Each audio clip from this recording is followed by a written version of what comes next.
Welcome back to Super Tuesday Recap. These are your hosts, Kriss and Dpalm here. And we are back here for episode 2 of season 6 of Arrow. Anatoly returns to Star City with a sinister agenda as Oliver tries to balance being the mayor, the Green Arrow, and William's father. I'll start off with this right here. You know what? I'm not saying William is growing on me, but he has a Flash book bag, and I had to lay off on this episode. It's a level of petty I can support. Yeah, and Barry gave it to him. Like with it's the small things. When Oliver was like, "Hey man, you're beating. Hey, I had a friend get that for me." It was like, so you're telling me there's Flash merchandise in the Arrowverse? Okay, you got me. All right, you're good. You're good. You got him. Got him a Flash book bag, and you're trying to hide the fact that you're the Green Arrow. Yeah, no, okay, sure, I'll go with it. It's fine. But I like that. It's like you said, it's a small wrinkle, but it also is a kid who grew up in Central. Right. It would make sense that he would like the Flash, Like right. Didn't at one point he have, I want to say he had a Flash and a Green Arrow action figure. Yeah, I know he had the Flash action figures and Captain Cold ones because that's what he played with Ollie when he met him in Central City. Right. So, hey, you know what? I'm okay with it. I like that. I appreciate that. And I don't know, man. What do you think of this episode? I actually enjoyed it. I actually thought that they did a pretty good job, and I'm liking the idea of this new Agent Wilson and that she's not going to give up and that she's going to keep pursuing the idea that Oliver is the Green Arrow. Yeah. Like, and I appreciate them addressing the fact that we've been here before. I like that they addressed it very blatantly, but also more subtly in his response. Like the flippant, like, come on, guys, like we've done this. Mm-hmm. Right. Like he handled it with. I know that Amel said that he's bringing more charm to Ollie Queen this season, and this was it. This was kind of like come on. There's no way. Yeah, if I was doing all that bad thing as a superhero, you guys are crazy. Let me get out of here. Like it feels like he's kind of nailed the PR on this. I'm like, almost I believe him, and I know for a fact that he's a Green Arrow. Well, the crazy thing is, I think this season so far, just 2 episodes in, Oliver Queen's actually being a pretty good fucking mayor. Yeah, it's like this is something that I wasn't expecting because normally the only thing Oliver can do is be the hood, the Green Arrow, the Arrow, whatever, right? But he's usually really bad at the stuff outside of the hood. So he's not good at being a good friend. He's not good at being a good fiance or boyfriend. He's not good at running his own company. Remember, he used to be run Queen Consolidated and got it stolen from underneath him, right? So he's usually not good at that kind of stuff. And even when the first season of him being the mayor, we were like, yo, Oliver, you're actually not being good at this. You kind of have a message, but you're not actually, and you kind of won because your running mate kind of dropped out and the other mayor candidates got killed. So you won by default. Look, Chris, don't look at the details of this shit. He's the mayor. It doesn't matter. Russia hacked the election for Ollie Queen. And technically, well, which I mean, right? We're not too far off there, right? Is there an Ollie Queen dossier out there? Probably. Oh God, I don't want to know about Oliver. I don't know what Oliver did in a fucking in a room with Russian prostitutes. Oh, please don't. No, we're not going to go there. But no. I'm just saying that consider he had a rocky first start as mayor, and so coming in this season, like you said, he's handling PR well. His team is really well done. He depends on his team. Like he's doing everything well and still being mayor, not too bad, not too shabby, and I appreciate that. Like you said, him showing up, dropping Bruce Wayne. So how long have they been waiting to do that, you think? A while. Man, Blood Haven. They've done a lot of stuff. This is the first time we got the big BW on this one. Yo, they don't even mention Clark anywhere. I mean, they mentioned we got on Listen to Tomorrow, Savage dropped Man of Steel and Dark Knight, but we've never actually had one of them named. Like you said, we've had locations and things like that. He actually dropped Bruce Wayne's name, so that's not bad. He was even like, yo, is Bruce Wayne here in Star City? And I didn't know. I'm like, well, is he? Someone answer the fucking question. I'd like to see Bruce Wayne if we can. I'm more like, yo, Ollie, why you dry snitching, yo? Why you dry snitching? Why He doesn't know here. He's just making an example. It just happens to be the two most billionaire playboys in that world happen to also be costume superheroes. Who knows what Elon Musk does at night? Yeah, I think he's a supervillain. So there's I'm putting my Doom. yeah, definitely. He got some Doom qualities to him. So Doom adjacent. yeah, he's Doom adjacent. So yeah, I gotta keep my eye on him. But no, I really appreciate the way they did it, even down to Renee, kind of. And I think this is going to be the thing that I was nervous about coming into the season, and so far so good is how they handle Oliver being a father, how they handle him having a son and going through this. And I think the first smart thing about it is, I think the thing that makes it easier for them is Willem knows. Like that is a huge thing that works for them here, because if he didn't know, we'd all be annoyed. Like I think that would annoy me really much. Oh, hey buddy, I gotta go to work, but then in this episode William's like, yo, what job, which work you going to? And to me that makes William less annoying. And even this episode where they kind of break down what William's real problem is. Like first it was like, you're the bad man, you took, I thought maybe he's blaming Oliver for his mom dying, things like that. But they really break it down this episode. It's like, William's like, I don't want to be alone. I don't want to be an orphan. And with you as my father, that's one thing, but you're going out there every night and you're literally risking your life, And right. If you die, who's going to be left to take care of me? My mom's already dead because of this. So what's going to happen then? And, you can't even be mad at that, like, oh, you stupid child. It's like, no, actually, that's a point, Willem. I didn't want to admit it, like, that's a really good point. Yeah, I didn't want to give him points. I'm trying to, I'm me, I hate kids, and I'm trying to hate this kid. And I was like, oh, Oliver, you gotta address that one. That's he's got Oliver. If you want me to hate the kid, I can't have him bring up these good points. Yo, he brought up an adult point. He brought up an adult point. Like that is an adult grown up point. It's like, hey, listen. And even when he told Oliver, when Oliver's like, yo, I promise you, I'll always come back to you. And William's like, it's not up to you. And I was like, yo, who's feeding these kids lines? Because that's another adult point. Like, he's right. Oh, it's not up to you, Oliver. Like, somebody takes you out as the mayor when you don't have the hood on, but they know you're the Green Arrow. What's going to happen then? It's like, yo, your business puts you in danger. It's no different than a cop train. Oh, who works a dangerous beat. Like, oh yeah, I'm gonna come home every night. It's like, it's not really up to you, is it? There are other forces out there, so you can't make that choice. So, and that kind of goes down, and we'll get into it, Oliver's choice later on.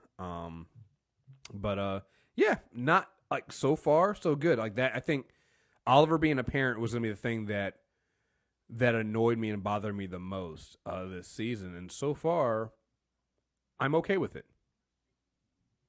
They're not really not. It's like pleasantly surprised by it. And one thing that did annoy me this episode, and this is just going to be really nerdy of me, but it's my reason why I don't want them doing a Black Lives Matter episode. When again, forgive me for this, guys, but it's one of my pet peeves as being in IT.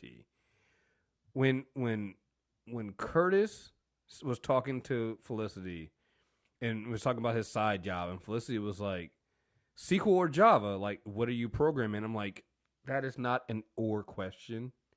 That is, what are you doing? That is stupid. That is stupid. Do you guys have nobody you talk to find out that's a stupid question to ask? That's an and question. People program in Java and SQL is usually not or. Somebody doesn't just do SQL in the, like, what are you doing? That's stupid. You're right. This is really nerdy. It is, right. But here's the thing. It is, but it's one of those things that you do so much other stuff with computers. How did that slip through? And if you guys can't get that right, don't touch Black Lives Matter. I'm serious. Like, it tells me right then you're not capable of bringing the people in that need to talk about things. Don't do it. That is such. You know what it is? You know what it's up there with me? It's up there with that scene in fucking Jurassic Park where Lexi's like, I know this. It's Unix. I'm like, oh god, please stop. It just don't do that. It's really bad. Like stick to whatever mumble jumbo you guys were talking before. Don't do this. That was really bad. It annoyed the fuck out of me.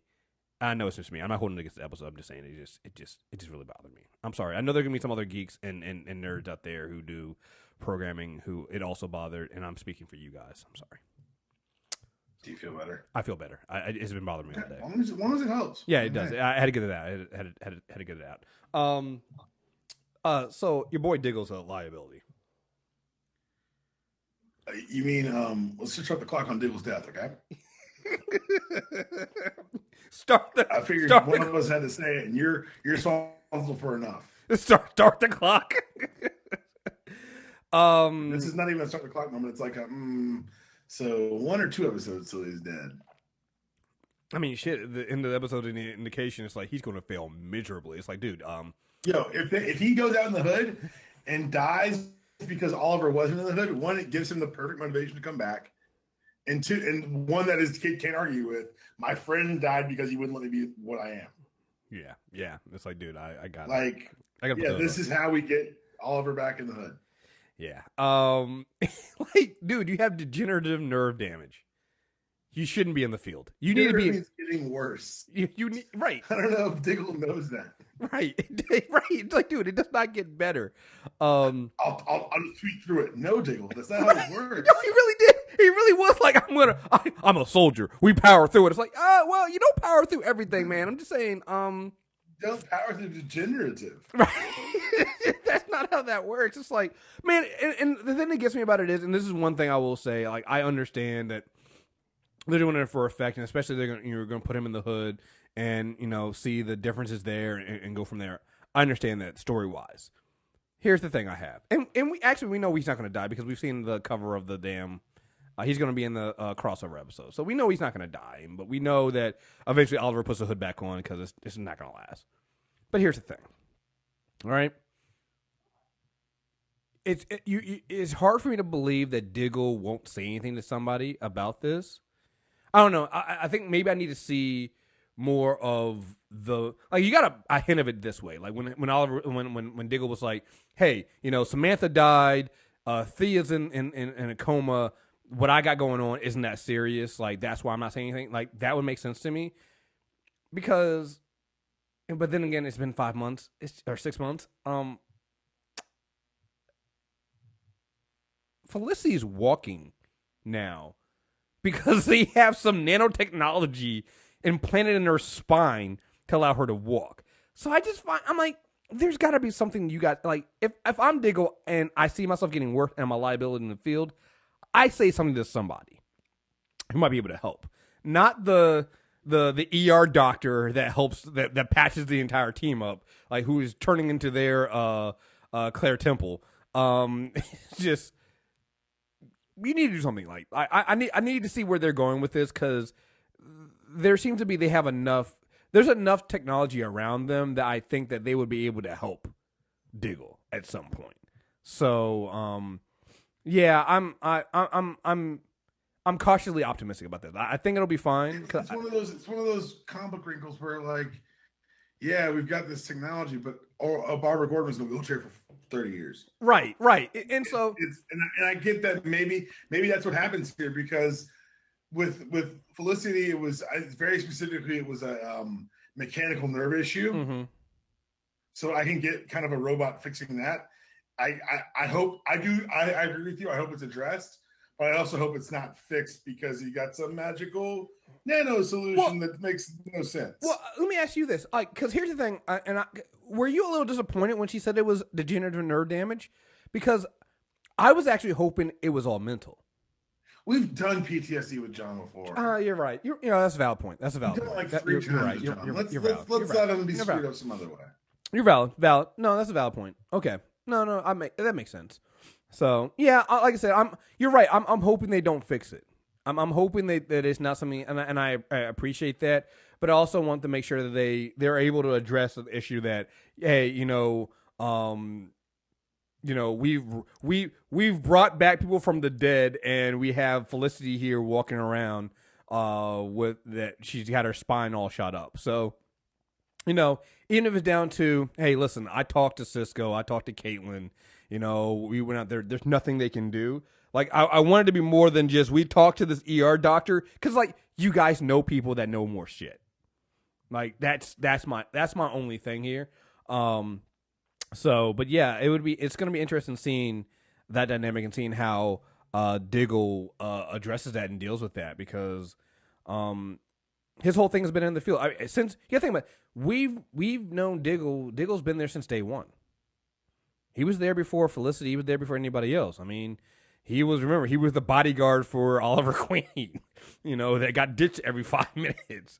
So Diggle's been here from the beginning, and so if he's not able to be out in the field, and obviously, with what Oliver said to him, asking him to put the hood on, obviously Oliver thinks he's the next best choice for, leaving the city in Diggle's hands. It's gonna be interesting seeing how Diggle deals with that and the injury, and trying to come clean about that and go forward from there. So, yeah.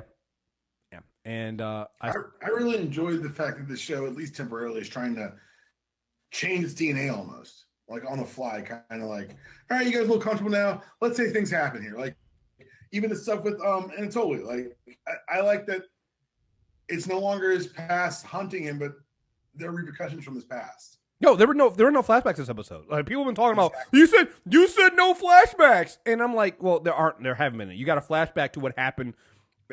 You can consider that a flashback to what happened on the island, like the last season, but you need that. But there were no flashbacks this episode. Everything that happened in real time. So, like you said, that Anatoly relationship is an interesting one, because now here's Anatoly going, hey, listen, I need to get back in, and my dealings with you made me look weak. So I know you got the $20 million for this, for the police department. I want that to get these people back. And in the end, if you think about it, while Anatoly didn't get his money, he kind of came out on top. He ended up killing the CEO. He did what he said he was going to do. Yeah, and Oliver couldn't kill him. Oliver couldn't bring him in. Oliver couldn't touch him. And I even love, I really do love, I think this is going to be a really interesting dynamic, seeing how, and again, seeing Oliver balance all the parts of his life. And it totally kind of hit him with some truth. They was like, listen, you're saying I'm no better than Gregor, but yo, your kid's safe. I didn't go after your kid. I didn't go after the people you know. I'm not the one who outed you. Yeah, I didn't out you. I didn't do any of that stuff, I went after your money and things like that, but I didn't do that other stuff. I didn't really play dirty, so, and he was like, yo, I know you're not going to kill me, so I'm going to walk away now. And so that relationship is kind of weird. They're not friends anymore, but you can see that there's still something there to that relationship. There's still, I don't want to say a respect, but Anatoly still has rules. He's still Anatoly to some degree. Actually, to a large degree, because if you think about it, he's always been a gangster. He's always been this guy. Right. This has been him. It's always been him. It's just that him and Oliver really started diverging into how far into the criminal element they would go. Oliver fights against the criminal element, and Anatoly is the criminal element. And for the longest time, Anatoly put some of that stuff aside because he had the position and the power to do so. But once he lost that, it's like, yo, I'm a criminal. I'm the scorpion on the frog crossing the river. It's like, it's in my DNA. It's what I am. So what are you going to do? At some point, you're going to have to bring him down, but Oliver also can't bring him down because then he'll rat him out. Well, I don't, right. Actually, that's another thing too. I actually think that if Oliver took Anatoly in, he wouldn't have ratted him out. I don't think Anatoly would have. Can you risk it? But that's what Anatoly knew. He knew that Oliver wouldn't risk it, but I think you have to understand that Anatoly wouldn't have done it because that's just not him. He wouldn't rat somebody out. Right. He's got a code. So, no, I really enjoyed that. And then when it comes to find out that Anatoly's like, I didn't out you. And I'm like, oh, okay, not bad. Because I actually thought that there was a good plan that Anatoly would do such a thing. So. But now you also get that mystery, of who is it? Right. Exactly. So, And again, even if Oliver doesn't believe him, the rest of the team's going to be like, no, of course he's just lying to you, Oliver. He's using your friendship and your relationship to lie to you, and Oliver probably knows deep down in his heart that no, he's not actually. Yeah, this is something you got to believe. Right. Moment of the episode for me is Renee asking Agent Watson if she always wanted to be an FBI agent. Now, does that mean I can't go to Vegas or?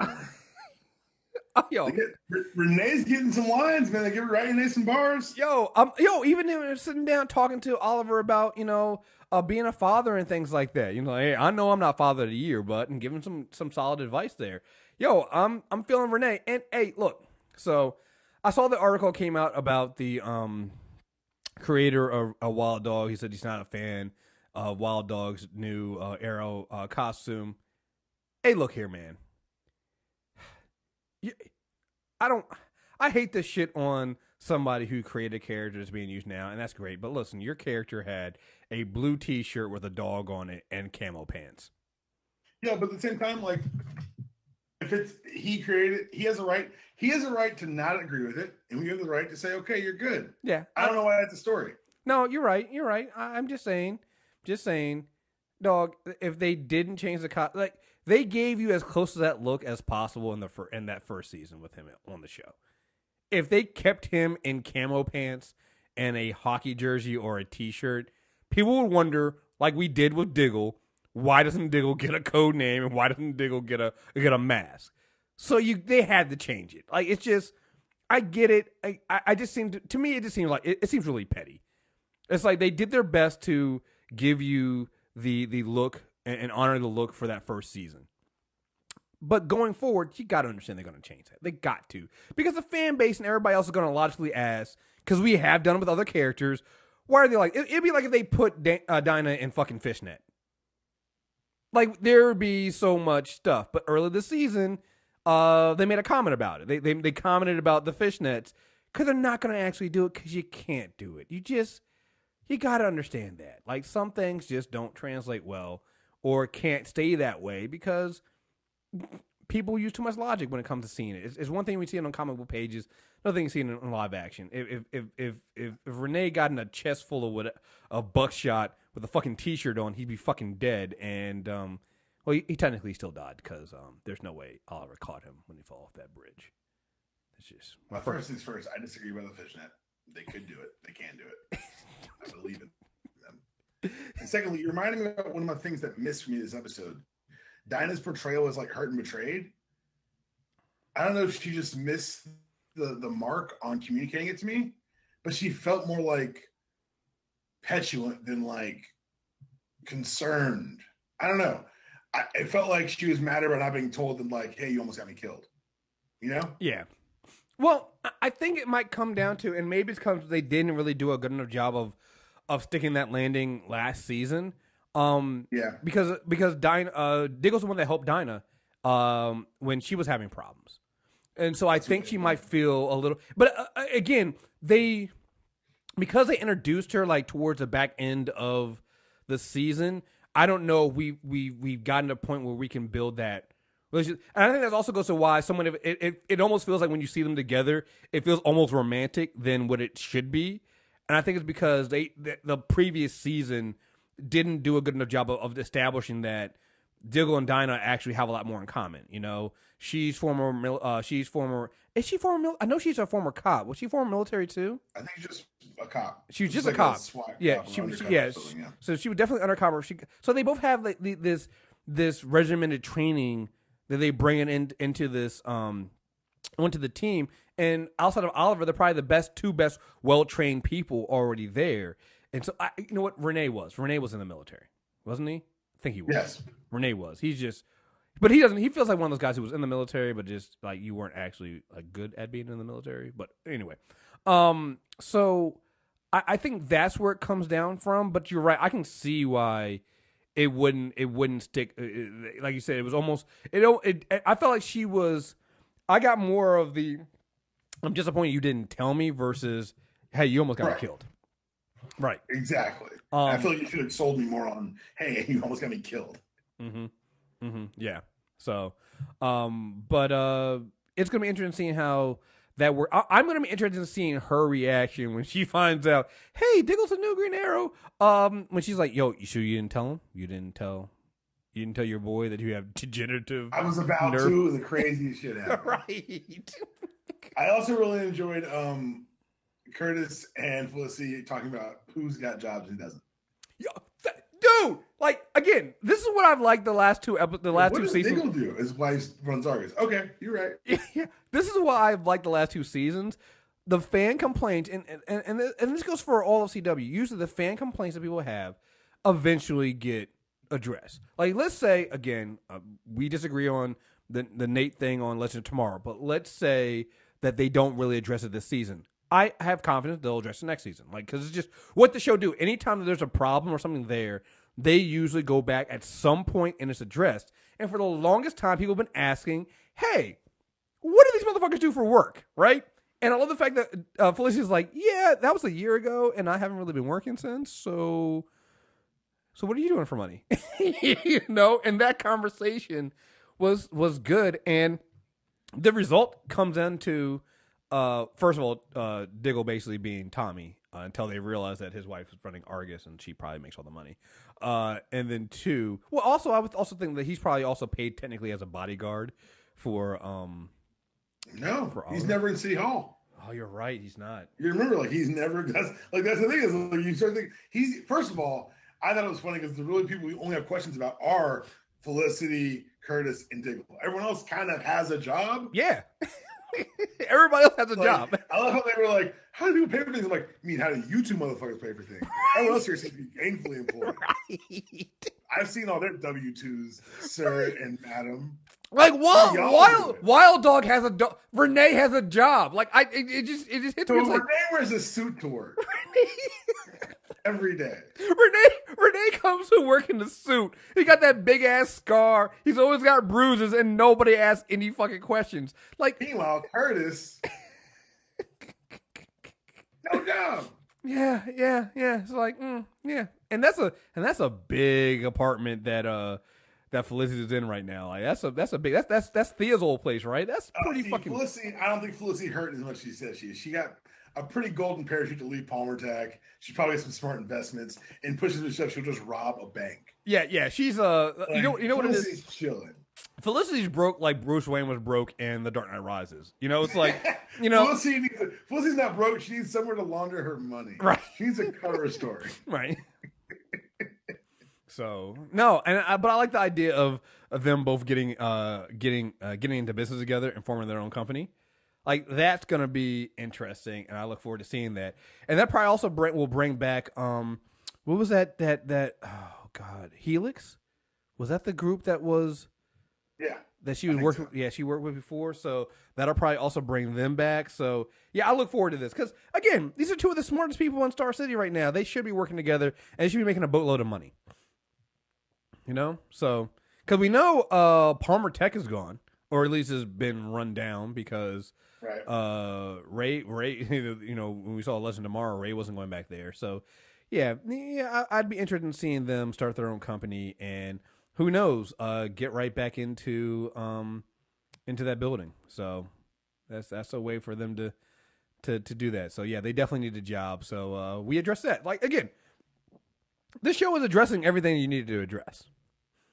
You know, even down to the job thing, which I think is, like I said, the only thing we have left now that we haven't had answered is, seriously, who the fuck is doing Curtis's hair? That is the only thing left. Like, yeah. Everything else has been taken care of. Like, so at this point, I just need to, and you know what? I have confidence that they'll drop the line sometime. They'll drop it sometime. Oh yeah, it's going to come up. It's going to come up. Like, dude, how do you get your hair done so fast? And speaking of which, I also love the way that they now have. Again, we talked about this before in the beginning of the episode. He's really upped the uses of the T spheres and how he's using them in combat now. So Curtis no longer feels like a liability in the field.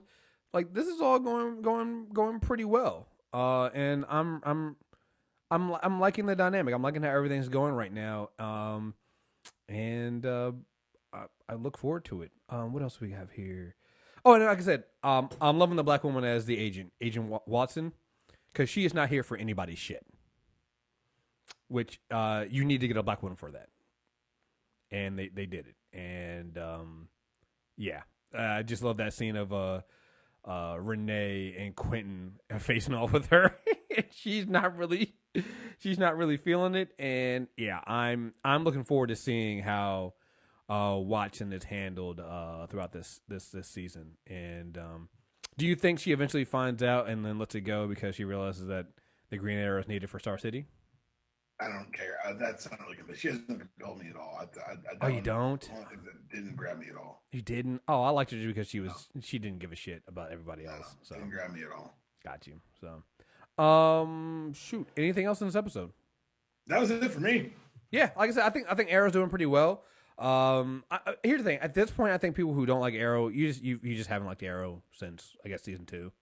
Yeah. And that's fine. And there's nothing wrong with that. But at this point, just stop watching. I would advise you to stop watching if you don't like it. Yeah, because I'm sorry. At this point, I really feel like, especially last season and this season, they have been amazingly consistent. And I honestly think that they're pretty well consistent. Like, they're consistently written. Like, and the characters I thought that I wouldn't like I said, the kid. I'm sitting there going, oh God, Oliver's gonna have a kid. That's Stephen Amell working with a kid, working with this kid who's playing Willem, and I just feel like that's not gonna resonate with me. It's not gonna go well, and it's actually been pretty good. Like it's I understand why the kid's upset. I don't feel like I feel like he's making some valid adult points. Probably if anything, they're writing him too well adjusted. Well, that's how you know he's dead. Right. See again. This is now Dpalm killing the kid. I have not killed the kid this episode yet.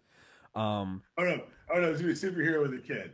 That's the kid who's also not a superhero. Either the kid gets a mask or he dies. Wait, so wait, because this is what when he said I'm working on a solution. Why did I really go? Yo, so you gonna give the kid a mask? Maybe make him the Damien to your Bruce Wayne. Like this is how desperately I'm waiting for a Batman and Robin age appropriate Robin, because I was like, yeah, go ahead and give your kid a mask, man. Father and son working together. What could go wrong? Start training him a little bit. Hey, come on, let's do it. Why not?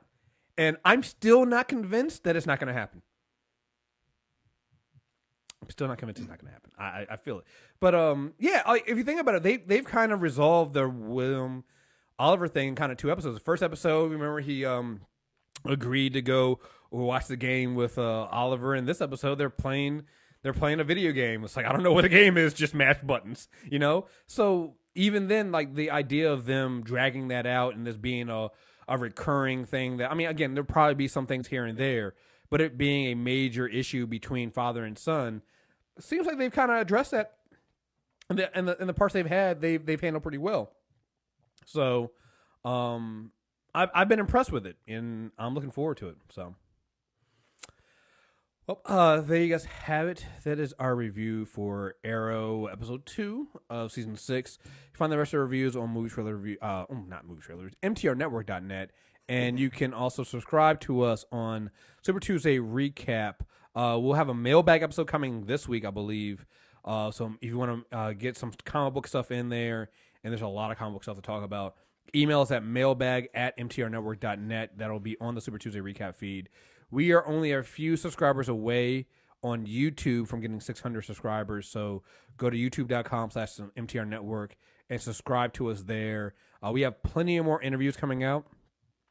And so you'll be able to see our interviews on the YouTube page. Plus, you can get all these episodes also on YouTube, as well as iTunes, Stitcher Radio, Google Play Music. So just do all of that. And I'm going to start making it more available. The link, go to mtrnetwork.net and sign up for our newsletter.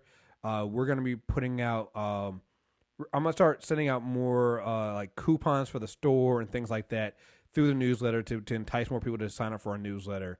So go ahead and start doing that, and just keep an eye open for your mailbox. So until next time, we are out of here. Peace.